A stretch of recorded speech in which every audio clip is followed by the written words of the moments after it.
Hey, what's going on, creators? If you're looking for an insider's look into the creator economy and the YouTube platform, look no further. In this exclusive interview with Nick Nimmin, we're going to dive deep into the platform, the future of the creator economy, and what it all means for big media. And don't forget, on your way out, hit that like and subscribe button if you like what you saw to get more creator interviews and a lot more in-depth analysis on the creator economy. All right, without further ado, let's meet Nick. Nick Nimmin, everybody. Welcome, my friend. Thanks for coming on. I've been a huge fan of yours for a long time, and I can't tell you how thrilled I am to have you on today. Thanks. I appreciate that. I'm really excited to have the conversation today and share some, good, solid value about YouTube with your viewers. Nice. Thanks, man. I really appreciate that. It was great meeting you in Vid Summit in person. I thought it was awesome to see Colin and Samir hit 1 million subs live on stage. I don't know if you got a chance to see that. To me, like the really awesome thing about seeing them cross 1 million subscribers on stage was that everybody in the room could relate to what they were feeling. Even if it was somebody that just started a YouTube channel and they had, 10 subscribers on their YouTube channel, they want 1 million, right? So watching them, cross that and just watching the build up, you could just feel the tension in the room and everybody, just getting all hyped up about it as the number approached. But the relatability side of that in terms of just everybody in the room was relating to those guys and the experience that they were having up there on stage. It was pretty incredible. And what a better place, right? What a better place to cross 1 million subscribers on your YouTube channel than Vid Summit. Wow. It couldn't have happened more perfectly. It was absolutely electric. I was just, my hair on my arms was standing up the whole time. It was so cool watching that. So speaking of 1 million subs, I think there's somebody else around here that's creeping up on that gold plaque. I noticed you're hitting about 860 currently, or 870. I think I just went over 860 recently. And I still got a ways to go, before I hit the 1 million mark. For me, once you cross the initial 100,000, of course you want 200 and you want 250 and you want 500 and all of that. But after a while, the excitement of the milestones kind of fade. And then you'll look at your YouTube channel and be like, oh, I crossed, 850. That's cool. And then, you just kind of acknowledge it and then you keep moving forward with it. When it comes to 1 million subscribers, I think when I get around 950, then I'll start getting super pumped up about it again. But, right now, I know that I still have probably, maybe a year, possibly less, we'll see how it goes, but I would say probably a year until I hit that. But yeah, it's awesome, getting close to that. And I'm, super, I'm just grateful, to have had this experience, because YouTube for me has been just a life-changing experience for myself, for the people around me. I'm excited about the whole thing. It's fantastic. Yeah. So speaking of YouTube, let's get into that. In a lot of your videos, I've seen your Stormtrooper helmet in the background. I'm just curious how the Yoda of YouTube himself grows and learns. How are you personally growing and learning, and who do you look up to as your kind of Jedi master? For me, in terms of who I look up to in the space, I look up to all of the other people that make content like me. I look up to people that are just thriving on YouTube in general. I wouldn't say look up to, but I just, see them as peers in terms of, I appreciate what it is that they're doing. They appreciate what it is that I'm doing. And, everybody is out for the same goals in terms of, serving the communities that we serve. And, of course, the benefits that we get from doing that, just to, throw that elephant in the room in there. But when it comes to, everybody else in the space, like there's a lot of really awesome content creators. And one thing that's really awesome, because I've done, other businesses in my life as well.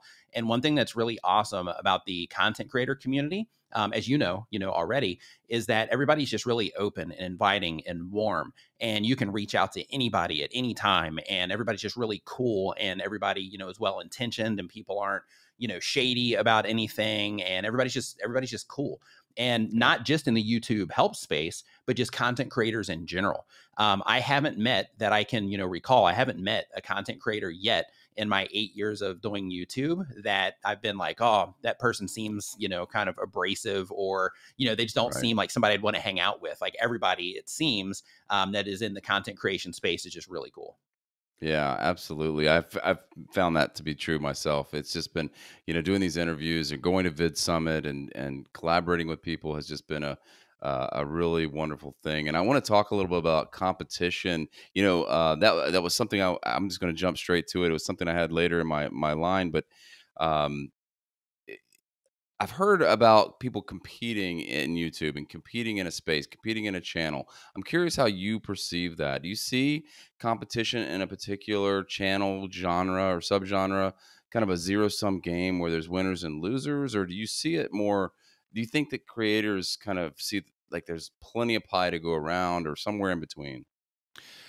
Personally, and I think this comes down to a mindset thing, but personally, I just have a mindset of just abundance anyway, in terms of, there's over like 2 billion users on the platform. Like there's enough to go around, so to speak. But when it comes to the competitive nature, everybody is, in my space anyway, is extremely collaborative. So we look at each other as people that can help each other out and help bring each other up and help, refer people to each other based on different things that we offer, different products that we have or whatever. And we look at it more of a collaborative thing than we do as a competitive thing. Now, Yeah. with that said, of course, there have been, plenty of times where, just through conversation and stuff, we'll give each other a hard time, be like, yeah, I saw you started on that. And then, so I went and started making some videos like that. And then I'll be like, oh yeah, I saw you doing that. So then I tried that and, it worked out great, like those types of things. But, it's all lighthearted and fun. And yeah, there's no real, competition really. Yeah. And the really cool thing about YouTube, just because of how, the system works, is everybody connects with the content creators that they enjoy or they resonate with. And when it comes to competition on YouTube, in reality you're only in competition with yourself, because yes, there are other people making similar content, but the people that are going to connect with you are going to connect with you regardless. So all they have to do is find your content and think to themselves like, oh yeah, this person seems pretty cool, I'm going to start watching this, or they're entertaining, or they're giving me the information that I want or need, or whatever the thing is. And I think that because of that, it makes it to where the competitive nature of it just isn't really there. Now, of course, we all want to be the best. We all want to be, the biggest. We all want to, have that. But outside of that, though, we're all, collaborators in the space.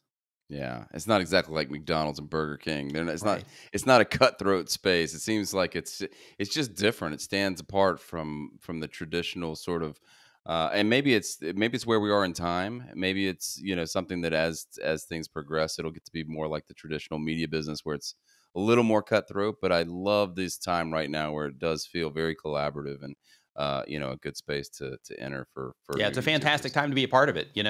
Like in Absolutely. my opinion, I think that we are at the beginning of all of this. I know that it's been around in terms of YouTube in general and social media and all of that. I know it's been around for a while, but I think that we're just at the beginning of all of this. And I think that, currently, like you mentioned, in the future, things might get to the point to where, media companies own, content Yeah. creators all over the place. And that might end up being part of the gig, to where as you start getting success, you might need to sign to people or something weird like that. I really don't think that that's going to be the case, just based on, how the algorithms work. It's not something that's even needed, which is the beauty of everything that's happening on the internet right now, from content creators who are making videos to even people that are making music in their bedrooms, Yep. like the all the gatekeeping stuff has been removed, and hopefully it will stay that way. That it'll stay that way into the future. Yeah. You mentioned, you've started some businesses in your past, and you've been on YouTube for about 8 years. Help us understand a little bit about your journey to YouTube. I'm just really curious. Was there overlap in some of the things you were doing, or did you just stop one day and say, this is something I have to try out, and you just went all in? My path to YouTube was, I think it was interesting, because I live in Asia, and since I live in Asia, in the situation to where, like I can't work, or I can't find clients or something like that, I can't just be like, okay, well, I'll just go to, find a job to hold me over or something like that. I have to rely on savings and all that stuff. So I have to be very intentional about every decision that I make that's going to impact my future, because if I make the wrong decisions, then it could bleed me dry, so to speak. So because of that, I was doing a lot of service work in terms of graphic design. And as a hopeful escape out of that, I started looking into internet marketing. And when I started looking into internet marketing, I saw that a lot of people were saying, hey, go make YouTube videos. People are signing up for emails like crazy. Just make YouTube videos. And the first challenge that I had was, I don't want to make YouTube videos. Like, I don't want to be that person on camera. I'm not a YouTuber. And at that time, I was in my 30s already, and I'm thinking to myself what a lot of people do. At least, back then, people are getting more comfortable with it now. But I was thinking to myself, like, this is a kid's game. And, I'm probably way too old to even be showing my face on here. But fortunately, I, mentally worked through the process of getting the courage to go ahead and start making videos. And my very first video was about that process that I went through and the understandings that I had to come to within myself in order to, get the courage to hop on camera in the first place. But initially I didn't want to do it. But I was doing it as a means to collect email addresses, which really was a hopeful path away from doing the graphic design service work that I was doing before that. So in that particular case, the original intention was to collect email addresses. But the interesting part is, once I came onto YouTube and I started making content, it took me about 5 months to get my first 150 subscribers on my YouTube channel. And during that time, I was learning a ton, and I was, making, videos and all that. And I was working it comfortably into my lifestyle, which is something that's really important to do. And then somebody that I was watching at the time, I'm still friends with. I still, look up to him. He would be one of the people, that I would look up to. I would say Daryl Eves and my brother D, of course, have had the biggest impact on me in terms of everything. But when it comes to that, Daryl was actually crossing 100,000 subscribers on his YouTube channel. And he made a video, and I was just, I was a viewer at that time. I had 150 subscribers. And in his video, he said, hey, I'm getting ready to cross 100,000 subscribers. I'm going to be making a milestone video. So if my content has ever helped you in any way, just make a quick video, send it my way. If it's good, then I might end up tossing it in the celebration video. So I said, okay, I'm going to, throw on my camera real quick, and I'm just going to tell this guy, how his channel's impacted me, because I was watching him to learn about YouTube. And I submitted the video, and in a very short time, like, 24 to 48 hours later, he sent me a message, said, hey, we got to hop on a call. And I was like, oh my gosh, because in my brain, right, I had 150 subscribers at the time. I was new to the whole YouTube culture, everything about it. So somebody crossing 100,000 subscribers, I'm thinking like, holy cow, this big YouTuber's like reaching out just to hop on a call. I wonder what's going on. So I hopped on the call with him. And he's like, hey, your camera quality, because I invested in a good camera and good audio and all that stuff before I started, because I wanted to give myself the best possible chance. So he was like, hey, your camera quality is great. Your audio quality is great. Your on-camera presence is good. So I think that you could do way better on another type of channel. And if you want to work with me on another channel, I would be more than happy to, mentor you. And then, we made some other arrangements, as part of that in terms of on the return down the road, once the channel got successful and stuff. And in that moment, I was like, hey, this is great. This is exactly, what I'm looking for. So then we started working on another channel. That channel's still online. It's called All Our Questions. And on that particular channel, I spent a decent amount of time, I would say maybe 9 months, maybe a year in total with planning and everything, creating content for that particular channel. It was going great. The channel was picking up steam rapidly, and I was doing like all of the YouTube stuff. I was totally into it. And I just completely burned out on everything. So what ended up happening was, because I was still doing my design stuff, I was still dabbling in the internet marketing stuff, trying to figure that out. Plus I was doing the YouTube channel, but at the time that YouTube channel wasn't making me any money. So I had to make sure that, I was still fulfilling what I had to do on the design stuff, plus exploring, the other things, plus doing YouTube. So what ended up happening is I had a, fairly long season of time where I was working literally from the time I woke up. I'd be, eating cereal with my laptop open, working on stuff. But I would work from the time that I woke up until the time that I went to bed, with the exception of maybe, driving to like a coffee shop or driving to a restaurant or something like that. But during that particular time, humans can only do that sort of thing for so long. In some cases, it's required, right? You got to make sacrifices. But at that point in time, I hit that wall where I was like, yeah, I can't do this anymore. So what I ended up doing is, because I was hooked, so to speak, I caught the bug when it came to YouTube, because I, got good feedback from another channel. Everything was going great. I saw the community, potential and all of that. So I said, okay, I'm hooked on YouTube. I got the bug. I want to do this, and I want to go all in. But in order to go all in, I need to make sure that I'm able to, handle that financially. So I'm going to go back to my other channel, which is the channel people know me from now. And I'm going to start making content over there because it's easier to make. But before I start publishing videos again, I'm going to build a resource that I can bring attention to, so that I can start driving people from my YouTube channel over to that particular website. And I offered services over there, and I also offered, graphics people could buy and that sort of thing. And that ended up being my quick path into full time and going all in on YouTube. So Mm. through that particular website, it's called Tuber Tools. It's still online right Mm-hmm. now. Yep. But through that particular website, when I was doing services, I was doing graphic design services there, to where I was making like YouTube kits for people, like channel banners and thumbnails and, like all of the Mm-hmm. stuff.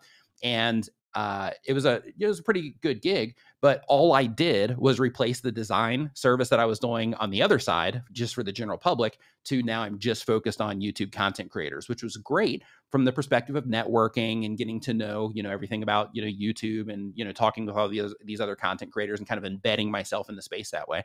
But that gave me the option to like really go all in and be able to spend all of my time learning more about YouTube, experimenting on my own channel, making videos for my own channel, while also, leaning on my store to help get me through that rough patch of getting started. Right. Wow. Yeah, that's clever actually. I think a lot of creators are looking for that pathway. They may be aspiring creators, they may be just kind of interested in dabbling and then they get hooked into it, but trying to find that pathway to becoming the full-time creator, I think is the real common thread that I'm constantly hearing. Like, how do you make that jump? How do you make that leap?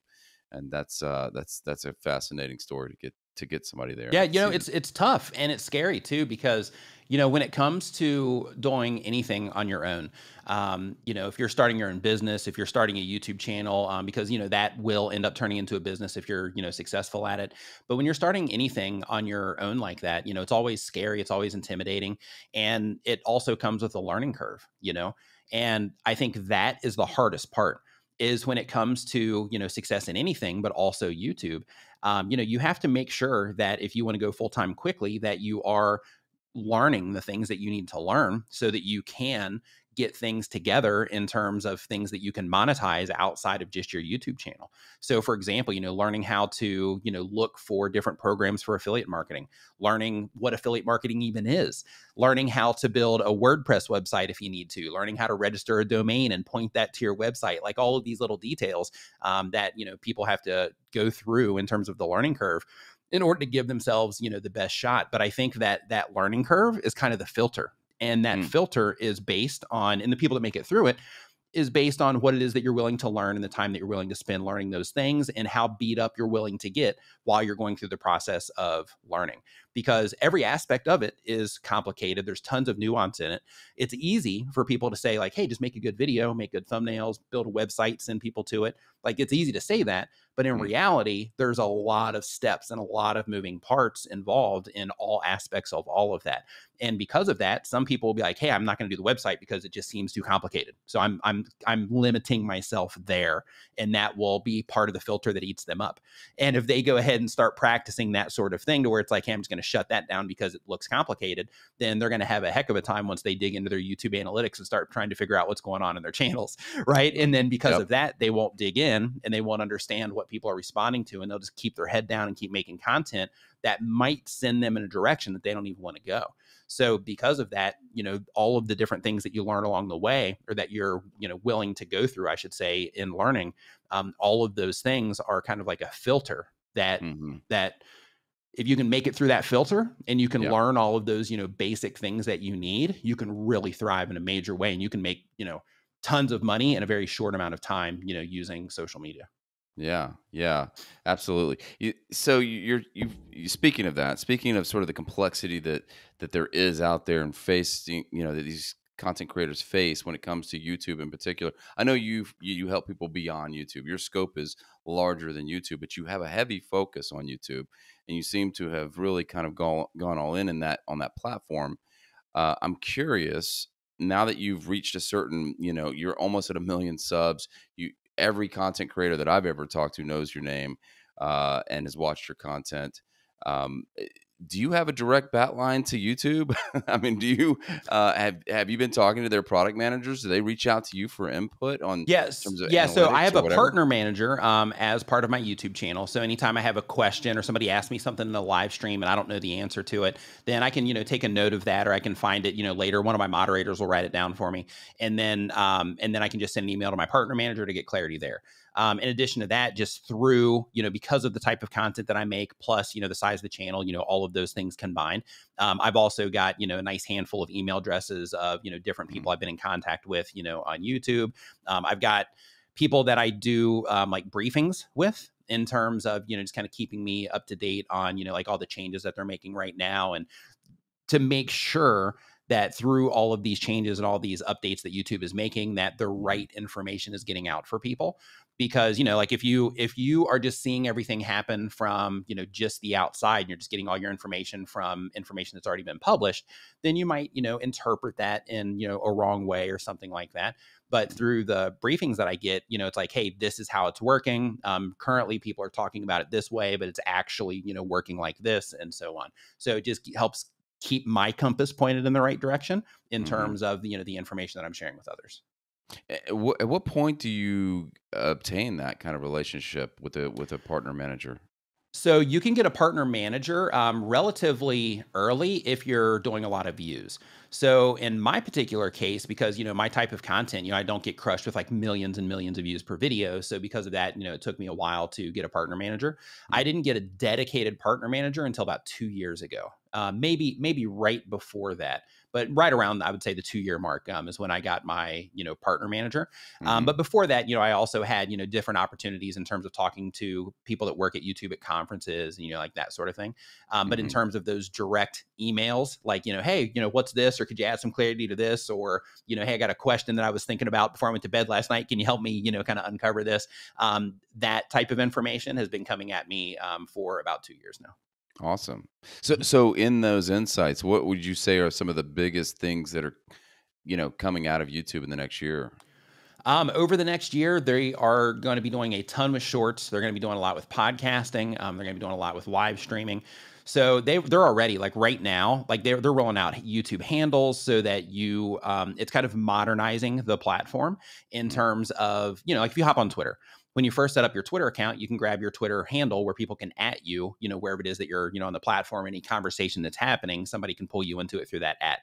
So on YouTube, the handle that they're rolling out is kind of modernizing the platform and making it easy for people to have an identity on YouTube. Because right now there's a huge problem with, you go to YouTube search, for example, you put in some channel name and there'll be like 100 different channels that pop up. Mm. So now it's making it a little bit more difficult to get that perfect name. But when you do, that's going to be your name and you're going to be known, by that until you decide not to do YouTube anymore or something weird happens with YouTube.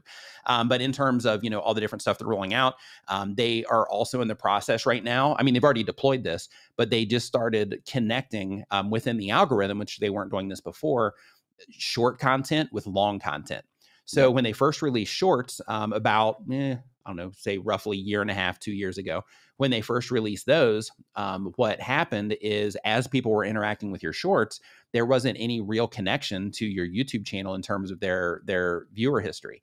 So because of that, they might see your shorts, Mhm. other shorts that you would publish, but they wouldn't be recommended your long form content. But now they've updated the algorithm, and now somebody's enjoying your shorts content, then they're also likely to see your long form content presented to them in their mobile feed or on their home page, wherever it is that they're logging in. So they're already making these connections and trying to make it easier for people to just find more of the creator. And as part of that process, of course, the handles is a big part of that.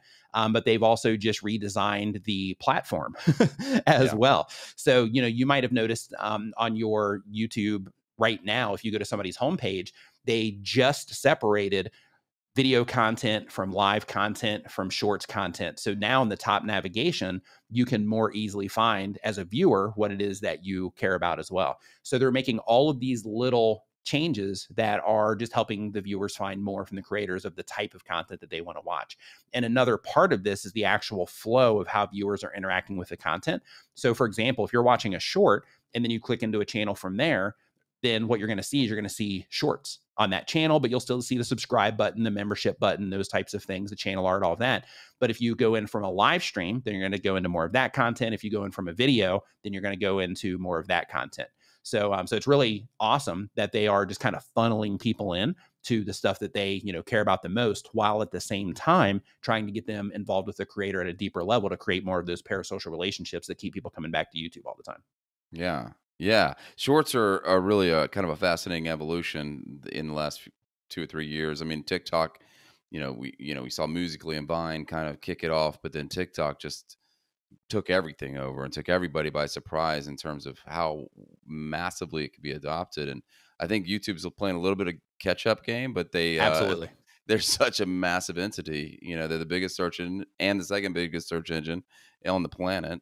So I could see them easily overtaking TikTok, and I think that seems to be their strategy right now is really keeping people tuned into long form and short form content and kind of creating those bidirectional streets and pathways back and forth. Without question. And, as part of that too, like TikTok isn't holding back either. Like they're coming back at YouTube. Like, they just introduced, like search friendly content, within TikTok as well. So who knows if that's going to start showing up on Google in the future as well to compete directly with YouTube videos. I'm not sure. But, we've got that type of thing as well. But the one thing that I do know is just like in any market, when, there's two massive competitors going at it, or a few massive competitors going at it, it's the rest of the people that always win. So Yep. whichever one of those ends up, carrying most of the pie, like we still win as content creators. And the best part is, as a content creator, once you do get through that filter that I was talking about earlier, and you understand how to do all the stuff and what's required to hold somebody's attention, all these things, then doesn't matter where you upload content, you can grow a presence there. So, getting that skill set together, it's worth it, because then it doesn't matter what platform you're on, you'll be able to thrive there regardless of how things unfold in the future for whichever platforms you're currently on. Yeah. I mean, there's a lot in common between the platforms, but the formats is where I see things change, right? I mean, it's a different type of format, and it's a different style. It's a different strategy for attention capture. Right. YouTube is long form in its nature. I mean, that's where it's born. And, you'll see 2, 3, 4 hour stuff. You have the live stream stuff. And, it's just going to be really interesting to see at a macro level what people choose to consume and where the creators choose to put their energy as a result. Yeah. So another part of that too is, they're going to be battling it out over monetization as well. Oh, absolutely. Facebook's already came in. They're paying content creators a ton over on Facebook. Like, you don't even need a lot of views to make decent money over on Facebook. And TikTok just released information saying that they were going to, man, I can't remember the exact cut, but basically they're going to give a bigger cut than what YouTube is giving on the ad side. But that doesn't mean that you're going to get as many monetized views or anything like that. They're just kind of dangling that carrot in terms of, hey, we'll give you just a little bit more money if you want to come, put some content over here too. Right. Well, like you said, we'll all benefit from that competition, so that's really killer. Let's switch gears a little bit to kind of your passion, your mission for your channel, which is helping creators become better creators. I'm really curious, how many creators do you think you've helped over the course of the last 8 years? Ballpark. Man. Yeah, a lot. Yeah, I have no idea in terms of, the people from, my content. When I was doing, heavy consulting, there was, a lot through that. But in terms of, the people, because I know on my channel, I've got, last time I looked, I think I was like 45 or 46 million views on the channel. So, that's a lot of content creators that have interacted with my content. Even if they've come in and watched a handful of videos, that's still a lot of content creators that have passed through. So in terms of, how many people I've helped uncover, a problem that they're having, or, have helped to just better understand the platform, I'm going to guess it's pretty substantial. I know anytime that, I go to a conference like Vid Summit, for example, that we were, hanging out at, anytime that I go there, the conversations that I end up having for, majority of the time is one, hey, can you look at my channel and give me some tips on what I can do? That's one conversation. And the other conversation is like, dude, I ran across your content, and, and then I get all these different stories about, the impact that it's made. So, so it's cool. It's awesome. It makes me feel like when I'm making videos that, that there's, that it's, like, some people will look at YouTube and they'll think like, hey, I just got to get a video up, whatever. And, sometimes I'll think that too. But then I'll also, always try to just be grateful for, the impact that I'm able to make through my content. And when I go to conferences, like Vid Summit, for example, I get a lot of energy from those and motivation in general, because little details in the conversations. Like I had one person tell me, this big long story about how, YouTube and my content has impacted them. And my content apparently kind of started them on that journey.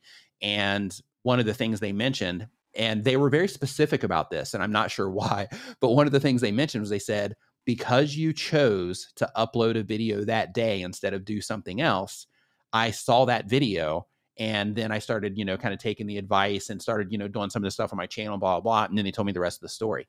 So what I carried away from that whole conversation is like every day where I think to myself, like, I don't really want to do the thing today, that I'm missing the opportunity to possibly massively impact somebody that could run across that video. So, it puts this kind of big weight on you. As like, it's awesome too, but it also puts this big weight on you in terms of like, there are people that could run across that video and that it could, kind of, start that chain reaction for them as well. So, it adds a little bit of pressure, but it also adds purpose to what it is that I'm doing. And I think that side of things is one of the things that has kept me going for as long as I have, because the average lifespan of a content creator is between 5 and 7 years. I'm past that, right? I mean, of course it's an average, so there's more that, make it through that, but I'm past that, and I plan to keep doing this for quite some time. So, so because of that, I think it's just that purpose thing that keeps me showing up, just answering questions every Saturday, on my live stream that I do, because on that piece of content, every single Saturday, I lose a bunch of subscribers when I do those live streams. And I don't know why. I don't know if it's people that, get it on their homepage and they're like, oh, I haven't watched Nick in a while, or I don't do YouTube anymore, or they just don't like my live streams. Not sure what it is, but I lose subscribers, like bleed subscribers from those live streams. But I keep showing up because I also get a lot of feedback from those live streams in terms of, hey, you answered my question, really helped me out, blah, blah, blah. So because of that, I just keep showing up because of that purpose thing that I was, talking about earlier. Yeah, man, we got to get to the bottom of that. That should not, that seems so counterintuitive, because I mean, your live streams are literally epic. I mean, they're 3-4 hours long sometimes, and you're answering a million questions. I've noticed you answered a lot of the same questions over and over again, and you don't seem to get tired of it, because you're helping somebody new, and it's just a energizing environment. I go through that chat and I'm watching all the live feed in that chat, and people are just thrilled to be getting that content. So it's really surprising. That's a really surprising revelation that you're bleeding. To be fair, on the news live stream that I do, because it's a really short live stream, where I just, give content creators the news that impacts them every week. And those, I actually get a big subscriber gain from those. So it's still a live stream, different format, but people respond really great to those. But those long ones, man, they just don't respond well. Interesting. I think I have a theory about it. And my brother and I, we've discussed this, for years now, but because he used to stream with me also every Saturday. But the theory that I have is that there's people that come in to the live stream and they might have been subscribed to the channel in the past. And because, you've been in the live stream, so you see there's a lot of activity happening. So on my end, I have to send people to a form and have them put their question in the form so I can answer them in the order that they come in, or else, I'll really make people feel excluded. But my theory on why so many people unsubscribe from those is I think that people come into the live stream, some people, probably younger people, like kids and stuff, they probably come into the live stream, they're expecting me to answer their question. But since I'm, going through the form, they're just asking questions in chat.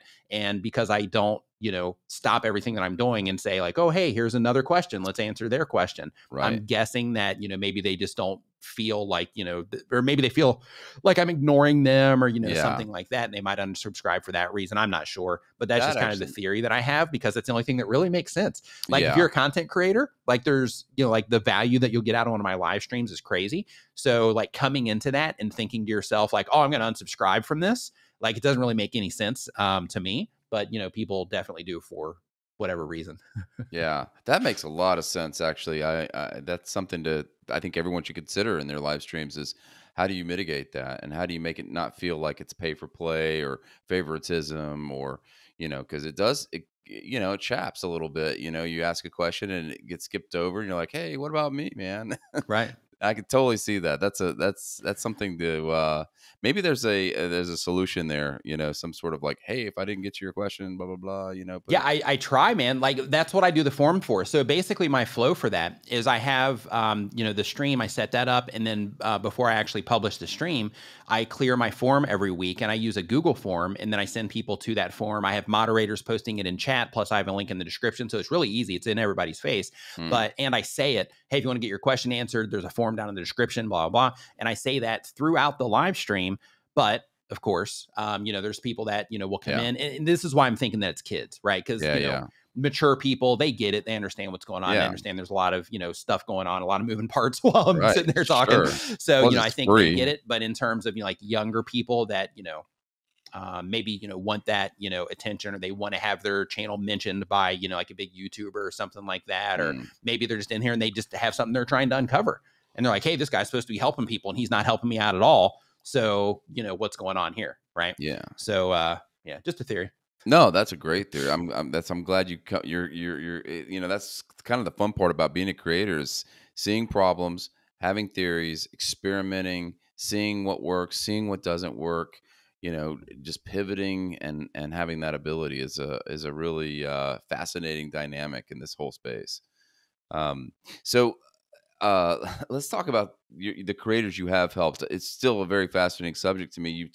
You deal in creators day in, day out, every day. Every day you're making content for them. You're talking to them.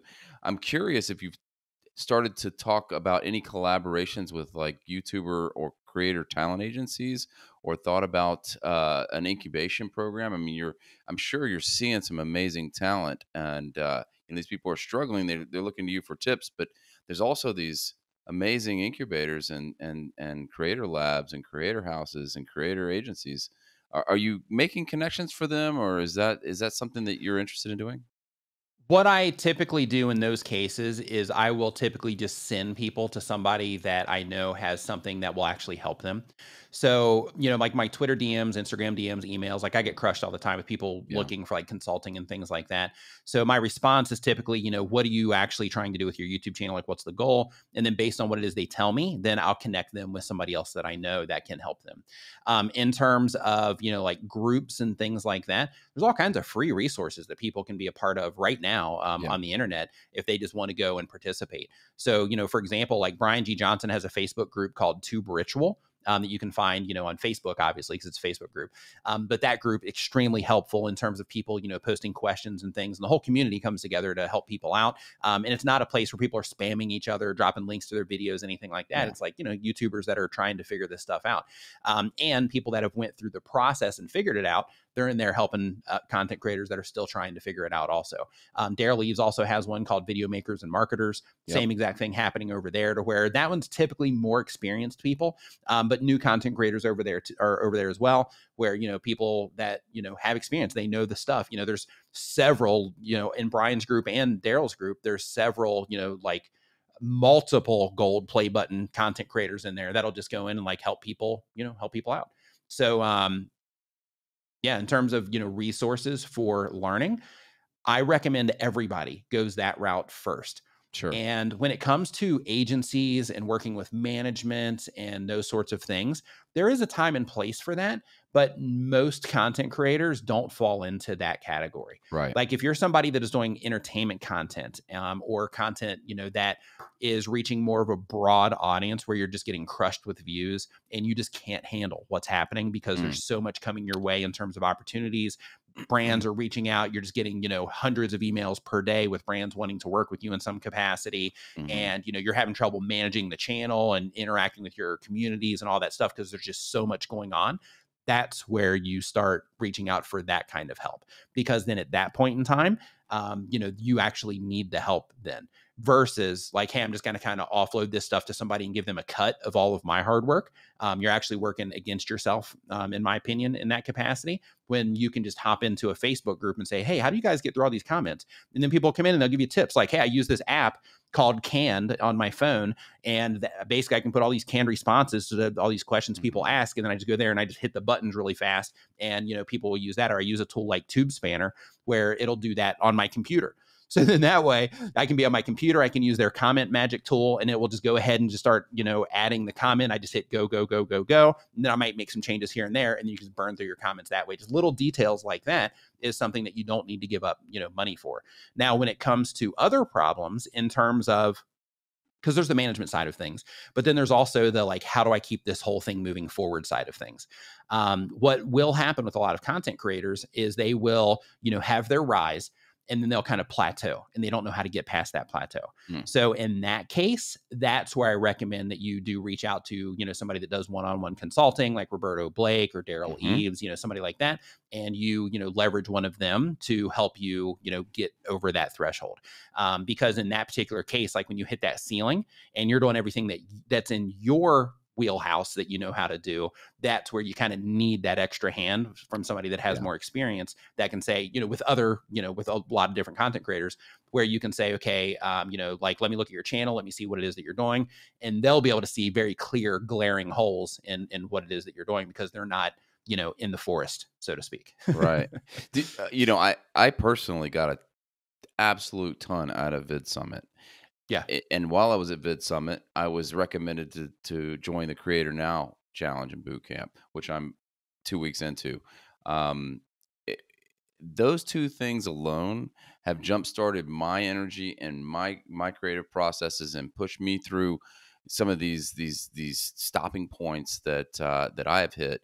Are you recommending things like that? Are there other things that you can specifically recommend, like in terms of conferences, in terms of workshops, in terms of those types of things? Is that something you have a list of? Vid Summit, hands down. But before you go to Vid Summit, it's important to at least have some baseline information.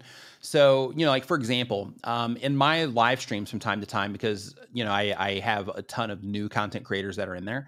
So in my live streams from time to time, I'll ask a question. I'll say, hey, how many people here know what an audience or don't know what an audience retention report is? And there'll just be a big wall of people like, hey, me, I don't know what that is. I don't know what that is. And I'll explain it. How many people here don't know what click-through rate is? Oh, me, I don't know what that is. So I think that in order to get the most out of something like Vid Summit, because, it does come with a price tag. So I think to get the most out of something like Vid Summit, you have to at least have some of the bare bones, information taken care of, to where you at least will understand the things that people are talking about. Because one thing that is really easy to happen is it's like, hey, I'm making videos, so I'm just going to show up here and, do the thing. But when it comes to, a conference like Vid Summit, there's so much technical information, and there's so much like, just strategy and things like that being shared, to where you have to be able to actually participate in that conversation to really be able to soak up all of the possible value out of it. Yeah, I completely agree with that.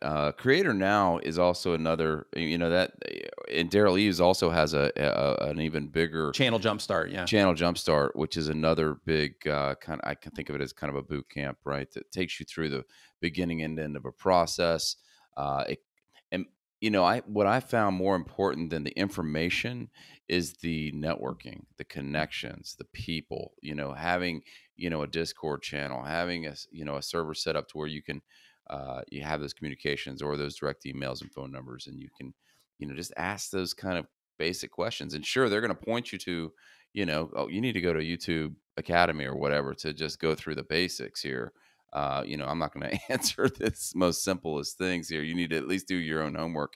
But people do reach that point where they need another person to like intelligently guide them. And I think that, your channel, your live stream in particular, which is a huge help for me personally.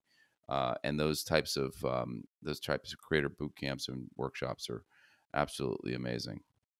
Yeah, absolutely. I agree.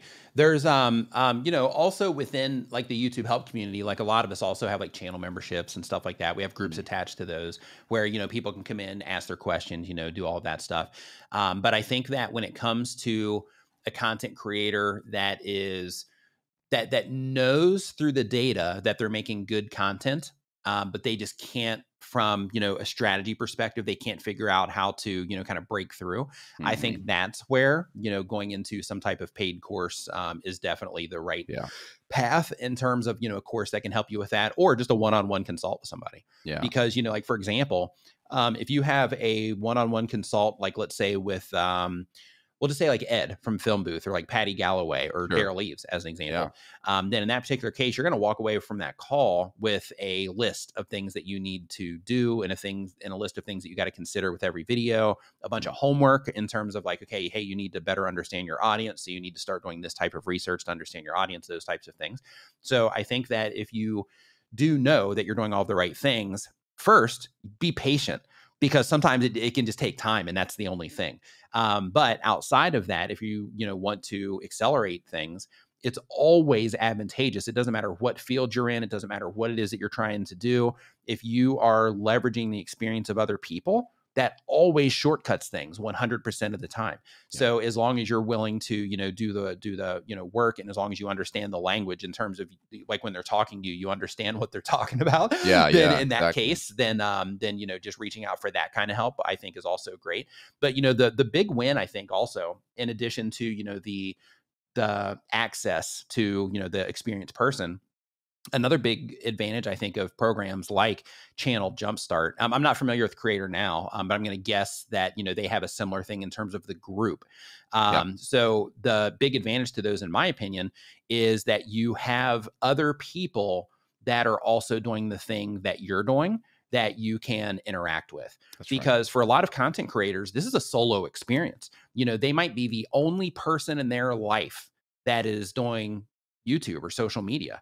And because of that, it's a really isolating type of thing. And as soon as you connect with another group of people then that are doing the same thing, what you're going to see is you're going to see like, oh, hey, this person just crossed this milestone. This person just crossed this milestone. Wow, this person's doing great. Wow, how'd they get all those views?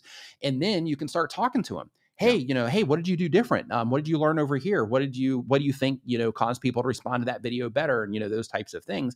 And then you can start, getting a lot of really good and helpful and useful information by, the networking that you're talking about. Yeah. I mean, I think you were really fortunate that you literally have family that was already doing content creation, but most people. But I didn't. Oh, I thought your brother was doing content creation. He does now. So he came basically, later. yes. Yeah, so I had my first. He didn't come on board until after I crossed 100,000 subscribers on my YouTube channel. I got that mixed up. Okay. Yeah. But, so he was fortunate. So basically, his very first step into social media was coming on a live stream on 100,000, or co-hosting a live stream of 100,000 subscriber channel. Wow. So like, like right guy. When he came on, we got like, viewers already and like all that stuff. And he's like, woo, just trial by fire. But yeah, then he came in, he started his own channel. He's got a, play button as well. Yeah. So, for me, because not only is content creation an isolated experience in a lot of cases, but in addition to that, I'm also on the other side of the planet. So because of that, when there are YouTube events or, these other things, when I was first started my channel and I wasn't making money from it yet, I couldn't invest into those things. Yeah. So because of that, I was just kind of like in my own world over here, trying to make content and, doing that without any network whatsoever, outside of, just being connected, to, Daryl through that project.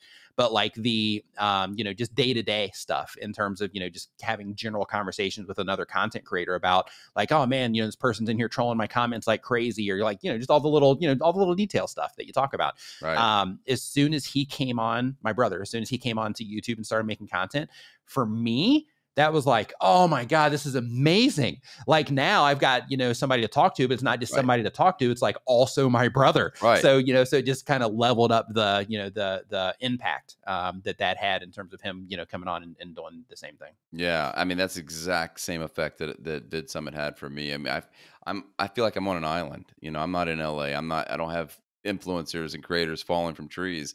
It's so getting the Vid Summit and actually talking the language that I've been working my way through was so gratifying. It helped me, from a morale standpoint, really get through some barriers. Yeah, for anybody, if there's anybody listening to this that is like, at that point, we're like, you know what, I understand, the lingo. So if you understand the lingo and you want to get just like a really good understanding of like what's happening now on the platform, and you just want to learn a ton from people, not just on stages, but, as Aaron, like when you're there, you're having so many great conversations in the hallway that it's like, you learn a ton Oh sometimes yeah. before the event even starts. Yeah. To where it's like, wow, that was the price of admission just in that one conversation. So, if you are somebody that, is in that situation where you're like, hey, I'm doing the thing, but yeah, I would love to be able to connect with people like that and so on and so forth, then Yep. make sure that next year when Vid Summit rolls around, that you go and hang out there. Vidsummit.com is where you can find information on that. And we are not being, paid or anything like that to mention it. It's just an awesome, it's just an awesome conference that you should go to once you're able to. Absolutely. Yeah. No, and no connection to Daryl or the conference. It's just, I'm just letting everyone know that it was absolutely amazing. I think it's in Dallas next year. It was in LA for the last few years, but yeah, the hallway conversations. I've watched most of the sessions in replay. I mean, Colin and Samir, I had to see in live, and yours I wanted to see live, and there was a handful that I absolutely had to see live just because of the experience. But as far as the information, they record everything, so stay out in the hall while those sessions that you want to get information for are happening, and talk to people like Nick who are out there reviewing channels, or people who are just wandering about. There's a lot of it's so unbelievable, but I'm gonna get off my soapbox there. um so okay, let's raise it up a level. I'm really curious. My channel is really all about the macro trends of. It's based on my curiosity. I started my channel in much the same way you did, in terms of I was just curious. I was curious what this thing was, what this creator economy was, that was happening around us. How does it relate to the media industry? The media industry is nothing new, but you're a media company. I'm kind of a media every YouTuber is kind of their own little media company. So it's fascinating to me to see this thing evolve and emerge, and create jobs and pathways for people to do this. So I'm curious what your higher level take is on, like, where you see this going. How do you see it impacting, for example, the traditional media business? Do you think it's going to start eating their lunch in a big way, or what are your expectations there? I think it's already ate their lunch in a big way. The fact that Mr. Beast gets more views than the Super Bowl, I mean, that says a lot, right? Wow. In terms of, just the impact that, that content creators can make. Now, with that said, he is, a unique content creator in terms of, that experience isn't something that everybody has. However, I think he's going for like a $1.5 billion valuation for his YouTube channel, or for his network of YouTube channels, which is also, pretty crazy if you think about that in terms of somebody that started in their bedroom making videos about all kinds of random things, but they fell in love with YouTube, or he fell in love with YouTube. And then he was making videos about all kinds of stuff, but then he started making videos about like counting to 1 million and like all these other crazy things. And then now he's got, he's going for like a $1.5 billion valuation, and he's getting more views than Super Bowl. So, when it comes to the future of content creation, because of the path that people like him are blazing, or him and people like him are blazing, it's starting to paint the picture of like what is possible with this whole space. So people have been doing great for a really long time on YouTube in terms of, like individuals making, lots of money and having a lot of impact. That's been happening for, quite some time. But in terms of how big that impact is getting, it's pretty substantial. And because of that, everybody's paying attention now. Like they're either paying attention or they're starting to pay attention in terms of, other industries. For example, now, and all of this just popped up, recently. Now there's companies popping up that will fully fund projects for content creators for a percentage of the project, to where essentially, you reach out to them, they will give you not even a loan, they will just give you money for a percentage of the actual project and the return on that project and what they estimate that you might get out of that project. So, those types of things are popping up. Visa is coming out because they're recognizing this. And, when companies like Visa start hopping on board, it's like, okay, we're like legit now, right? So with Visa, they're also hopping on board in terms of their interest in content creators. And there's kind of like rumors of them also coming out with very specific cards and things like that for content creators as well, based on their followings and, how much they're generating, all of those types of things. So, because of that, content creators have changed just the entertainment industry in general in terms of, YouTube and social media. And now we're also going to be having an impact of some kind in terms of, the finance industry. So, all of these other places or all these other industries are starting to take notice of, how big of an impact content creators, YouTubers and TikTokers, more YouTubers than TikTokers, but, TikTokers are still a part of it, but they're, taking notice of the, immense impact that everybody's having. And it's on their radar now that like, wow, like, some of these content creators, like, if we put some money behind them, then, we're probably going to get a pretty good return on it because they're really good at, connecting with an audience or, whatever the thing is. And, some of these companies are investing heavily in content creators as well through either sponsorships or other types of deals where they're funding their projects and things like that. So in addition to that, there are also companies popping up. I think Creative Juice is one of the ones that does this, where they are also, they have options where they'll like fund you. And then they also have options where they will also like do loans and things like that for content creators as well. So if it's not Creative Juice that does the loans, there's another one. I can't remember the name off the top of my head that does it. But I think it's Creative Juice. But, with those types of things coming into play now, with finance getting involved, then, that really paints a picture in terms of like the long-term opportunities that people have when it comes to making content, because the days are gone of, like, oh, hey, you're starting a YouTube channel. Well, hey, buddy, good luck with that. Right. I mean, your friends and stuff will probably still give you a hard time, but in terms of you being able to confidently say, you know what, if I just learn this process and I just go through this learning curve that's going to suck, but I'm going to go through it. If I go through that, if I can, within myself, if I can, learn this stuff and I can push myself through the hard times, then when I come out of the back end of this, like I'm going to be in a really good spot.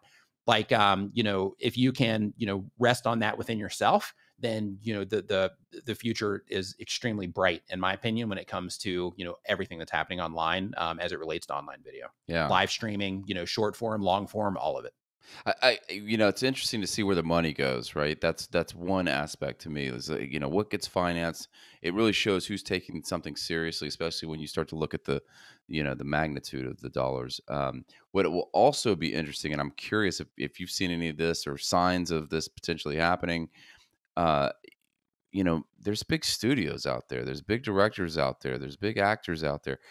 When do we start to see people cross-pollinating into the traditional media industry and, hey, Jimmy, come on to the Sony set. We got a, you want a volcano? We have a volcano, buddy. Whatever. Jimmy's out building his own stuff, and I'm sure he's hiring people from the industry and, kind of rolling his own studio, so to speak. But when does it go the other way? And when do we start to see? I'm going to guess it's happening. I'm going to guess it's happening already. It's probably just not happening in obvious places like it would be if he were to do it. So I'm going to guess that it's already happening, because I know like with some YouTube channels that they will have, like full production teams and, things like that. They will go and rent out like professional studios and things like that in some cases. And in some of those cases that might be, kind of gifted to them. I'm not sure, but, content creators are already kind of leveling up their side of things. And I would guess that in some cases, just through natural connections that a content creator might have that's already living in LA or something like that, that they probably already have some of those doors, opened up for them. But in terms of some of those companies investing into the content creators, that's where things are going to get really, interesting. But with that said, they might be better off instead of investing into the content creators, because they also understand entertainment clearly, right? So because of that, they might be better off, just like they hire actors now, hiring talent for, their own projects instead of, tapping into people that are already there. Yeah, that's going to be interesting when we start to see Mr. Beast in a movie. Yeah, absolutely. There's already TikTokers, YouTubers, stuff like that popping up in movies, from time to time already. Yeah. Like that kind of stuff already happens. It's just they're not as big as Mr. Beast. So because of that, they just kind of fly under the radar, and a lot of people don't notice unless they're a fan of that content creator, which is the beauty of YouTube, right? Like you can have your own, you mentioned before being on an island, really awesome thing about, all of this stuff is like you're on your island, but you can fill that island with a ton of people. Yeah. You know what I mean? And since you fill that island with a ton of, viewers and, fans and all of that, then, what ends up happening is, you do get to, kind of pave your own way in terms of, building studios and stuff like that, like, like Jimmy does. Yeah. Or, just kind of take it in whatever direction that you want to, in terms of your island, your rules, as long as you play by the rules of the platforms. Right. Yeah. I mean, I've always seen it as like kind of a reaction. I see the creator economy as sort of a reaction to the traditional media industry, analogous to how Bitcoin was a reaction to the financial industry, right? Like, let's do this ourselves. You screwed us in 2008, or, I don't want to go to film school, or there's too many gatekeepers in Hollywood. I'm making my own stuff. And so you started to see that kind of thing happen. I'd hate to see that disappear, just because, Hollywood finally gets it and they start pulling everybody that's, making good content, and they find a way to really build out those channels or take advantage of that talent. I hope we always have that creator spirit that just continues to thrive, independent I culture. think we will. And the reason I think we will is because if TikTok has proven anything, it's that people want to watch other people. So I think that when it comes to, like, if everything were to get privatized to where, it was controlled in some way like it currently is, with like big media, then in that case, what would end up happening would be that, like John making a video in his bedroom talking about whatever he cares about or whatever's passionate about that will have millions of people watch. I think that, that would remove the magic from the platforms that makes them move. Yeah. Because in my opinion, it's John that is having those conversations, that is having those, tons of people that are coming in and watching. It's all of those content creators. And it's also, Mary that might have, 100 people that she's interacting with, but it's all of those individuals that are helping all of these platforms be able to do this stuff at scale in the first place. Because, for example, when I go to watch like when I log onto YouTube,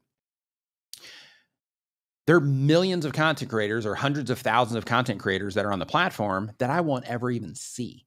There's whole sub niches within YouTube that I don't even know exist. Well, we're running up on the hour. I don't want to keep you any longer. I really appreciate you coming out. I did want to just tap into some of your future endeavors, Nick.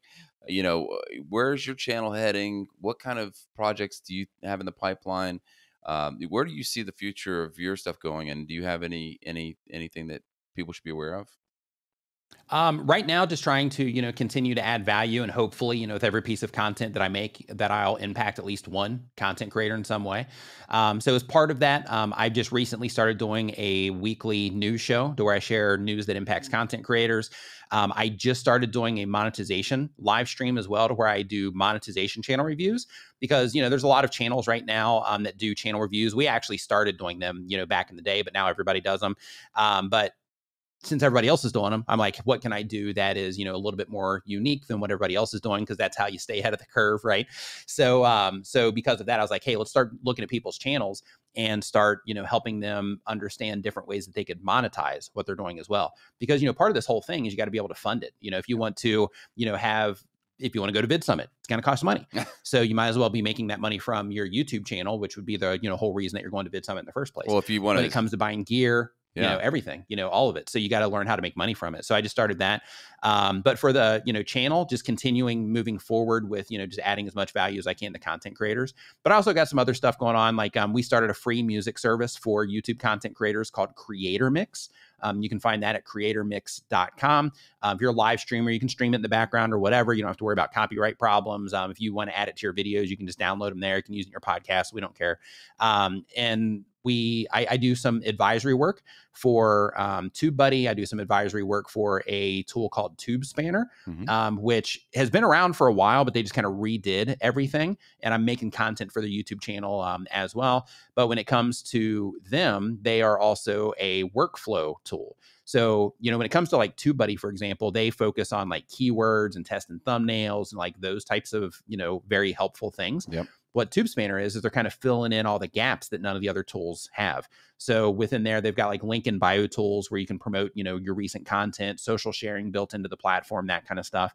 But, working with them has been a really cool experience because they're allowing me to give my input on tools that need to be made in order to kind of fill those holes in the space, which is pretty great. But it's a all-in-one YouTube toolkit is how it's being framed. But that's tubespanner.com for that. In addition to that, I do have a course that'll be coming out, and I'm doing it a little bit different than what people normally do. So typically people will put together, like a few different modules, and they'll put a big heavy price tag on it. And, it's kind of like, hey, come in, and then you're kind of on your own.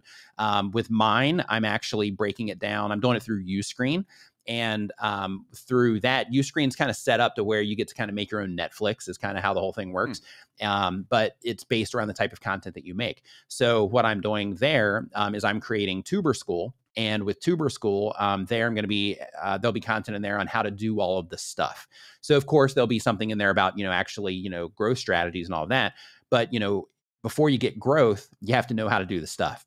So because of that, I'm making that resource showing people, how to present on camera, how to edit your videos, how to do literally everything related to YouTube so that people can be properly armed, so to speak, and give themselves the best possible chance of, success on the platform. But anyway, if you just go to nicknimmin.com, it's my website, or if you just look for Nick Nimmin on Google or YouTube, then you'll, all roads lead to Rome, so to speak, in that case. Yeah, absolutely. I'm going to drop all your links in my description.